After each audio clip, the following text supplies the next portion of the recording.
वाला हूँ where the mind is without fear. यह एक बहुत ही प्रसिद्ध कविता है जिसे लिखा है रविंद्रनाथ टैगोर जी ने। सबसे पहले बात करूँगा इस पोएम के टाइटल की, where the mind is without fear. कवि रविंद्रनाथ टैगोर एक ऐसी मनोस्थिति की कल्पना करते हैं जहाँ पर हमारा मस्तिष्क बिना किसी डर के, बिना किसी भय के हो और हम स्वतंत्र रूप से अपने विचार सोचने और अपने विचार रखने में समर्थ हो। दोस्तों, इस कविता की रचना लगभग 1900 से 1910 के बीच रही होगी। यह वह समय था जब हमारा देश अंग्रेजी शासन के अधीन था। दोस्तों, यह पोएम असल में एक प्रेयर है, एक प्रार्थना है जिसमें रविंद्रनाथ टैगोर जी ने हमारे आने वाले भारत, आज़ाद भारत की कल्पना की है। दोस्तों, व्यक्तिगत तौर पर मुझे ये पोएम बहुत ही ज़्यादा पसंद है और जब आप इस पोएम का फुल एक्सप्लेनेशन सुन लेंगे तब आपके साथ भी कुछ ऐसा ही होगा। सबसे पहले बात करूँगा रविंद्रनाथ टैगोर जी के बारे में। रविंद्रनाथ टैगोर जी का जन्म हुआ था 7 मई 1861 को और इनकी मृत्यु हुई थी 7 अगस्त 1941 को, यानी कि रविंद्रनाथ टैगोर जी आज़ाद भारत को नहीं देख सके। दोस्तों, रविंद्रनाथ टैगोर जी को गुरुदेव के नाम से भी जाना जाता था। हम सब ये तो जानते ही हैं कि रविंद्रनाथ टैगोर जी एक बहुत ही अच्छे राइटर थे, लेकिन वे एक बहुत ही अच्छे संगीतकार भी थे। एक प्ले राइटिस्ट और एसेइस्ट के साथ साथ वे एक बहुत ही अच्छे चित्रकार यानी कि पेंटर भी थे। रविंद्रनाथ टैगोर जी ने अपने बहुत सारी कहानियाँ और अपनी बहुत सारी कविताएं अपने उपनाम यानी कि अपने पेन नेम से भी लिखी। उस समय उनका नाम हुआ करता था भानु सिंह ठाकुर। दोस्तों, रविंद्रनाथ टैगोर जी पहले नॉन यूरोपियन व्यक्ति थे जिन्हें नोबेल पुरस्कार से नवाजा गया।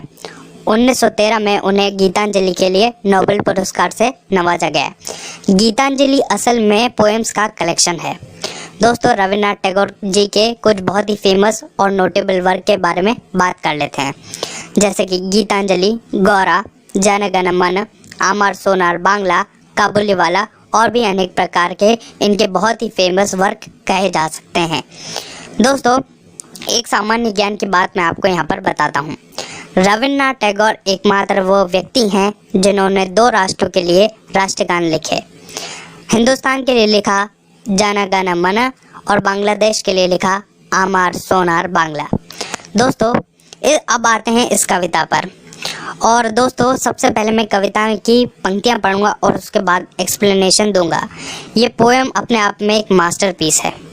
Where the mind is without fear and head is held high, where knowledge is free. ये पहली 2 पंक्तियाँ। यहाँ पर कवि एक ऐसे भारत की कल्पना करते हैं जहाँ पर हम बिना किसी डर के, बिना किसी भय के हों और हम अपने विचारों को स्वतंत्र रूप से रख सकें। हम बड़े ही प्रतिष्ठा, मान सम्मान से अपना सर ऊंचा कर कर जी सकें। दोस्तों, यह वह समय था जब हमारा देश अंग्रेजी शासन के अधीन था और हम बड़े ही बेबसी में जीवन जीते थे और हमें किसी भी कार्य में कोई भी आज़ादी नहीं थी। इसलिए उन्होंने कहा कि हमारा आने वाला देश इस प्रकार का देश होगा जहाँ पर हम अपना सर ऊंचा कर कर जी सकेंगे। दूसरी पंक्ति में वे कहते हैं वेयर नॉलेज इज फ्री, यानी कि वह एक ऐसे आज़ाद भारत की कल्पना करते हैं जहाँ पर सभी को समान शिक्षा का अधिकार होगा। नॉलेज से उनका मतलब है शिक्षा का, चाहे वह किसी भी धर्म, जाति, वर्ग या किसी भी प्रकार के अनेक प्रकार की वर्गों से बिलोंग करता हो।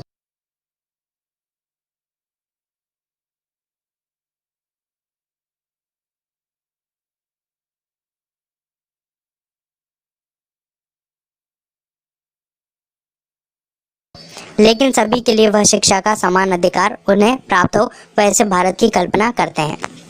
अब चलते हैं आगे। Where the world has not broken up into fragment by narrow domestic wall। कवि रविंद्रनाथ टैगोर जी एक ऐसे भारत की कल्पना करते हैं जो अलग अलग टुकड़ों में न बटा हो। एक ऐसे विश्व की कल्पना करते हैं जिसमें अलग अलग लोग अलग अलग छोटी छोटी दीवारों में कैद ना हो। यहाँ पे एक शब्द आ रहा है नैरो डोमेस्टिक वॉल। नैरो यानी कि बहुत ही ज़्यादा संकीर्ण, डोमेस्टिक यानी घरेलू और वॉल यानी दीवारें, यानी कि हम सभी आज भी अनेक प्रकार की अपनी छोटी छोटी दीवारों में ही कैद हैं, जैसे कि जाति, धर्म, वर्ग और अनेक प्रकार के भेदभाव जैसे अमीरी, गरीबी और वर्ण व्यवस्था, रंग व्यवस्था, ऐसी अनेक प्रकार की छोटी छोटी दीवारों में आज हम कैद हैं। तो कवि एक ऐसी कल्पना करते हैं कि हम आने वाले देश में, आने वाले भारत में कभी भी अलग अलग ना बटे हों, हम सब एक हों।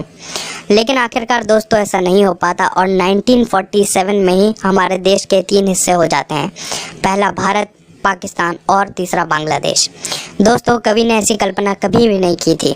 अगर आज हम एक होते तो हम तरक्की की राह पर दोगुनी तरफ से बढ़ सकते थे। आज पाकिस्तान और इंडिया अपना बहुत सा पैसा सिर्फ डिफेंस में लगाता है, लेकिन अगर हम एक होते तो यही पैसा हम लोगों के लिए लगता और हम दोगुनी तरक्की कर पाते। दोस्तों अब चलते हैं आगे। Where the words come out from the depth of truth, where tireless striving stretches its arm toward perfection। दोस्तों यहाँ पे रविन्द्रनाथ टैगोर जी ट्रुथ की बात कर रहे हैं, सच्चाई की बात कर रहे हैं, यानी कि वो ऐसे देश की कल्पना करते हैं जहाँ पर सब लोग सच्चाई के राह पर चलें। हमारा देश का सामान्य मानवीय के दिल में सच्चाई होनी चाहिए, यानी कि वो एक ऐसे भारत की कल्पना करते हैं जिसके दिल से हमेशा सच्चाई निकलती हो। आगे वह कहते हैं कि परफेक्शन की बात वो यहाँ पर करते हैं। हम पूर्णता की राहों को तभी छू पाएंगे जब हम कठिन से कठिन परिश्रम करेंगे, यानी कि वह एक ऐसे भारत की कल्पना करते हैं जो सभी क्षेत्रों में पूर्णता को छू चुका हो। और पूर्णता को हम तभी छू सकते हैं जब हम टायरलेस एफर्ट करेंगे, यानी कि थकान रहित लगातार मेहनत करेंगे, कठोर परिश्रम करेंगे, तभी हम परफेक्शन की राहों को छू सकेंगे। स्ट्राइविंग स्ट्रेचेस आर्म से उनका मतलब है कठिन से कठिन परिश्रम करना अपने हाथों को फैलाकर, और ये तभी हो सकता है जब हम कठिन परिश्रम करें और अपनी पूर्णता की राहों को छू लेंगे, यानी कि आज़ाद भारत सभी क्षेत्रों में संपन्न होगा। वह एक ऐसी कल्पना करते हैं। आप चलते हैं आगे। Where the clear stream of reason has not lost its way into dreary desert sand of a dead habit। कवि ने एक दृश्य हमें यहाँ पे दिखाया है। कवि कहते हैं कि जिस प्रकार रेगिस्तान में जहाँ पर मृत्यु एकदम निश्चित हो, उस मृत्यु में भी हमें अपने जो रीजंस है, हमारे जो विचार हैं, हमें बहुत ही ज़्यादा क्लियर रखने होंगे। ठीक उस सोते की तरह, ठीक उस पानी के धारा की तरह जो गर्म से गर्म रेगिस्तान में भी बहुत ही ज़्यादा साफ, बहुत ही ज़्यादा सुंदर और बहुत ही ज़्यादा स्वच्छ हो। इसलिए उन्होंने उस सोते को बताते हुए ये कहा है कि हमें ठीक उस सोते की तरह बनना होगा। जब हम उस सोते की तरह बन जाएंगे तब हमारे रीजंस बहुत ही ज़्यादा साफ होंगे, और जब रीजन साफ होंगे तब हम तरक्की की राह दोगुनी तौर पर प्रशस्त कर सकेंगे।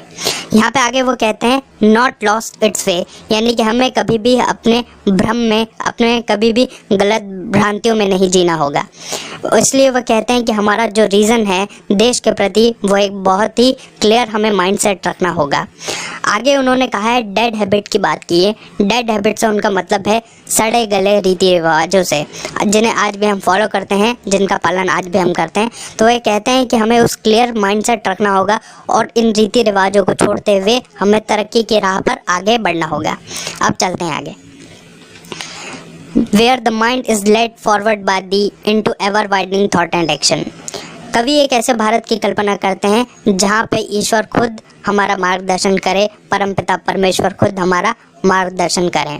वो कहते हैं कि हमारे थॉट्स और एक्शन एवर वाइडनिंग होने चाहिए, यानी कि हमें महान से महान विचार रखने होंगे, विशाल से विशाल विचार रखने होंगे। जिस प्रकार की हमारे विचार होंगे उसी प्रकार का हमारा एक्शन होगा। इसलिए कवि कहते हैं कि हमें महान विचार रखने होंगे।